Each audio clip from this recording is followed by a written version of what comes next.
يا رب باعظّمك وباباركك لإنّك بتحب يا رب الإنسان، وجبلته على صورتك في الكمال والجمال، في طهارة الحق. باعظّمك وباباركك لإنّك لم تترك يا رب الإنسان يا رب لتجربة الشيطان، لكنّك يا رب أوجدت الخلاص وفداء أبديًا بصليبك على حساب دمك الكريم يا رب، تغفر له كل خطية. نباركك ونشكرك يا رب يسوع، لأنك يا رب اسمك يسوع لأنه يخلّص شعبه من كل خطية، وليس بأحد غيرك الخلاص.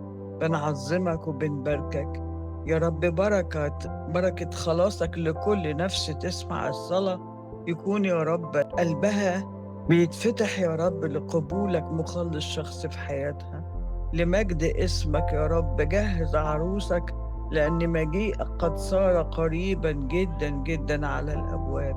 بنشكرك لإنك بتسمع وتستجيب، وليك كل المجد، آمين.